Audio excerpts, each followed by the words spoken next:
दिल्ली के मुख्यमंत्री अरविंद केजरीवाल को असदुद्दीन ओवैसी का साथ मिल गया है। दोस्तों, इस वक्त की बहुत बड़ी खबर, दिल्ली के मुख्यमंत्री अरविंद केजरीवाल को मिला असदुद्दीन ओवैसी साहब का साथ। असदुद्दीन ओवैसी साहब की पार्टी मजलिस-ए-इत्तेहादुल मुस्लिमीन दिल्ली सेवा बिल के विरोध में वोटिंग करने का किया घोषणा। यानी दोस्तों, मैं आपको बता दूं, आज मोदी सरकार के गृह मंत्री अमित शाह दिल्ली सेवा बिल संसद में पारित करने के लिए पेश किया है। केजरीवाल के सपोर्ट में और इस बिल के खिलाफ ऑल इंडिया मजलिस-ए-इत्तेहादुल मुस्लिमीन के दोनों सांसद वोटिंग करने का किया ऐलान। आगे देखिए पूरा वीडियो। कल शाम में आपने फ़ोन करके मेरी खैरियत और मुझसे दरियाफ़्त किया कि क्या हुआ, और आपने मुझे बताया कि आपने फ़ौरन पुलिस के आला अहदेदारों से बातचीत भी की। मैं आपका बेहद शुक्रिया अदा करता हूं कि आपने अपनी संवैधानिक जिम्मेदारी को एक रुकने पार्लिमान की जान पर जब कातिलाना हमला किया गया टोल गेट पर, आपने उस बात की, मैं आपका शुक्रिया अदा करता हूं।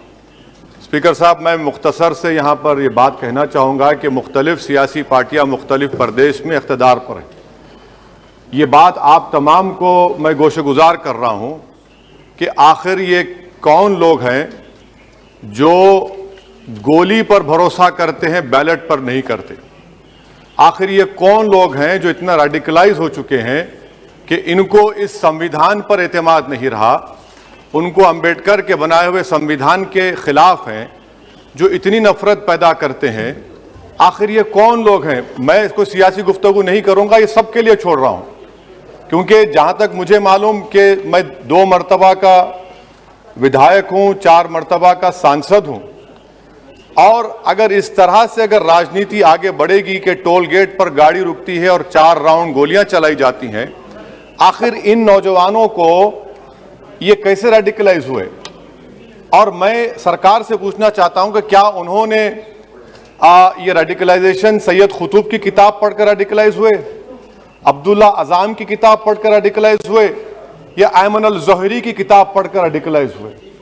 इसीलिए मैंने सरकार से 2015 में कहा था कि इंटरनल सिक्योरिटी डिपार्टमेंट MHA में, उसमें तमाम मज़ाहिब के लोगों का एक काउंटर रेडिकल सेल बनाइए आप। और सर, ये रेडिकलाइज हो चुके हैं तो भारत की इससे राइट विंग कम्युनिज्म और टेररिज्म बढ़ेगा। मैं आपसे अपील कर रहा हूं कि जो गलती NDA 1 में की थी, आप वही करने जा रहे हैं। आपको नुकसान होगा, आपकी सरकार को नुकसान होगा, देश को तो, देश की सालिमियत को खतरा तो पैदा हो रहा है। सर, मैं आपके जरिए से सरकार को यह भी बताना चाहूंगा कि जिन लोगों ने ये रेडिकलाइजेशन किया है, आप इस पर गौर करिए, इन पर UAPA क्यों नहीं लगाते आप? अगर कोई स्पीच देता है, अगर कोई फेसबुक पर किसी क्रिकेट मैच पर किसी टीम की तायीद करता है तो UAPA लगता है। एक सिटिंग MP के ऊपर UAPA नहीं लगेगा सर, मैं सरकार पर छोड़ता हूं। सर, चौथी बात यह है कि रेडिकलाइजेशन की जब बात होती है, हमने यहां पर एक कांग्रेस के बड़े नेता से सुना कि 2 भारत हैं दौलत के एतबार से। नहीं सर, भारत की दौलत मोहब्बत है, भारत की दौलत पैसों की दौलत नहीं है, भारत की दौलत मोहब्बत है। हां, 2 भारत हैं, एक मोहब्बत पर जो पिछले कई बरसों से आबाद है, और एक नफरत पर भारत बन रहा है। तो क्या आप दौलत की भारत की मिसाल देंगे या मोहब्बत की भारत की मिसाल देंगे? अगर मोहब्बत की भारत की मिसाल देंगे तो उसमें आपको मेरी जबान को रोकने के लिए गोली चलाने की जरूरत नहीं है। इस 2 भारत को समझने की जरूरत है। सर, खत्म सर, मुझे खत्म सर सुनिए सर, मैंने करीब से 6 फीट से गोलियां देखी, मुझे बोलने दीजिए सर। हो सकता है कि कल दिन ना देखूं मैं, अगर मैं यहां पर नहीं बोलूंगा तो कहां बोलूंगा सर? आप मुझे प्लीज बोलने दीजिए। सर, मैं आपसे गुजारिश यह करना चाहूंगा कि आप हरिद्वार में, रायपुर में और इलाहाबाद प्रयागराज में मेरे बारे में क्या कहा गया? आपके नाईबी की रिपोर्ट है ना, आप क्यों छुपा रहे उसको? देखिए, मैं मौत से नहीं डरने वाला हूं, हम सबको जाना है इस दुनिया से, बल्कि मैंने कह दिया कि मैं इस वतन में पैदा हुआ, मेरी मां की कोख से तो जमीन पर लिटाया गया। जब मेरी आंख बंद हो जाएगी तो इंशाल्लाह औरंगाबाद की जमीन मुझे दफनाया जाएगा। मगर मैं आपसे अपील करना चाह रहा हूं सरकार से सर, कि जो कुछ बातें की गई हैं उसको देखिए। मैं Z कैटेगरी सिक्योरिटी नहीं चाहिए मुझे, मैं हरगिज नहीं चाहिए मुझे। मैं 94 से पॉलिटिक्स में हूं, मैं आजाद जिंदगी गुजारना चाहता हूं। मैं घुटन के साथ जिंदा नहीं रह सकता इस दुनिया में।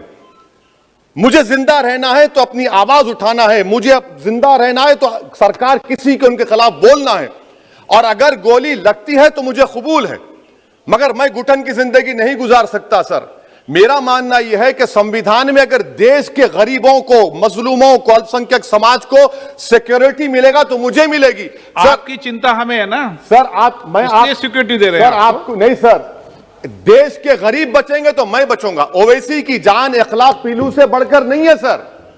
ओवैसी की जान उस वक्त बचेगी जब गरीब की जान बचेगी। इसीलिए मैं आपके जरिए सरकार से अपील करना चाहूंगा कि सर, इस नफरत को खत्म करिए, इस नफरत को खत्म करिए और इस पर आप गौर करिए। मैं नहीं लूंगा सिक्योरिटी, मैं जेड कैटेगरी नहीं चाहता हूं सिक्योरिटी। मुझे ए कैटेगरी का शहरी बनाइए आप, मुझे एक कैटेगरी का शहरी बनाइए ताकि मेरी और आपकी जिंदगी बराबर हो। जब देश के प्रधानमंत्री पर सिक्योरिटी ब्रीच हुआ, अपोजिशन की तरफ से मैंने कहा था कि गलत हुआ, सब सेकुलर पार्टी के लोगों ने कहा कि ओवैसी तुम क्यों बोले। मैंने कहा नहीं, देश का प्रधानमंत्री मेरा है, सिक्योरिटी ब्रीच हुई तो एक्शन लेना चाहिए। मगर 4 मर्तबा के एमपी पर कोई 6 फीट के फासले से 4-4 गोली चलाता है। मुझे मौत है, हम सबकी मौत है, मगर मैं इन गोली चलाने वालों से डर कर खामोश नहीं बैठने वाला हूं। और मैं दुआ करता हूं कि उत्तर प्रदेश में पुरअमन पोलिंग होगी इंशाअल्लाह। उत्तर प्रदेश की जनता गोली चलाने वालों का जवाब बैलेट से देगी, नफरत का जवाब मोहब्बत से देगी, और कमजोरों को दबाने का जवाब हिस्सेदारी से देगी। मेरी आपसे गुजारिश है सर कि मुझे जेड कैटेगरी नहीं चाहिए, मैं रिजेक्ट करता हूं। आप इंसाफ करिए सर, उस पर यूएपीए लगाइए। और इनके दिमाग कौन है? 2 लोग रेकी करते हैं, उनको मालूम कि मैं मीरठ किठौर से आ रहा हूं उस टोल गेट पर, और 6 फीट के फासले पर गोली चलाते हैं। तो आप देख लीजिए सर, आप सरकार के हवाले, अगर आप इंसाफ करना चाहे आप इंसाफ कर सकते, मगर रेडिकलाइजेशन आपको नुकसान पहुंचाएगा।